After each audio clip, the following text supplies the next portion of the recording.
package marked "Return to Sender."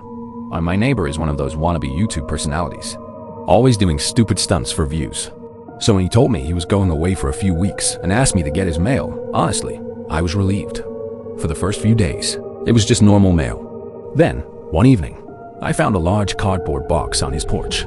It was incredibly heavy and stamped with big red letters, "Return to Sender." I decided to store it in my garage. Now, my garage door is a piece of shit. It always gets stuck and makes this awful screeching sound when you force it open. I was kicking the door, trying to get it unstuck while still holding the box. When I lost my grip, it hit the ground with a thud, and from inside, I heard a light. "Shit," I muttered. I figured I'd just let him assume it broke during shipping. I finally screeched the door open, dragged the box into the corner, and completely forgot about it. A few days later, a smell started to waft into the house from the garage. A sickly sweet odor.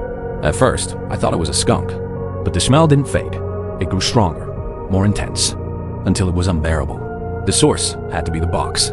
I grabbed a pair of scissors and went into the garage.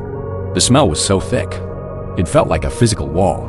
I sliced through the tape, and as I flipped the flaps open, a wave of pure putrefaction hit me. Piss, sweat, shit, and decay. I staggered back, forcing down vomit. After catching my breath outside, I went back in, ready for the worst.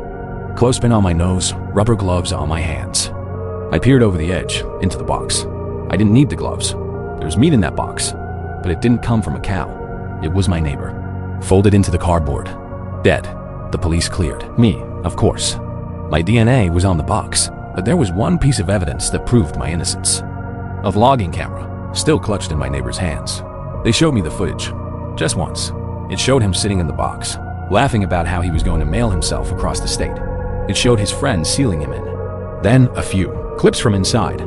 I think I'm in a truck now. Must be in a warehouse now. That kind of stuff. And then, the last entry. The camera's view suddenly tumbles. There's a sickening jolt. He broke his neck right there. An instant, stupid death. The camera kept recording for hours until the battery died. But there's one thing I didn't tell the police. One thing I heard on that footage that will haunt me to the day. I died just after the tumble that broke his neck, clear as day. I heard the familiar, awful screeching sound of my garage door opening.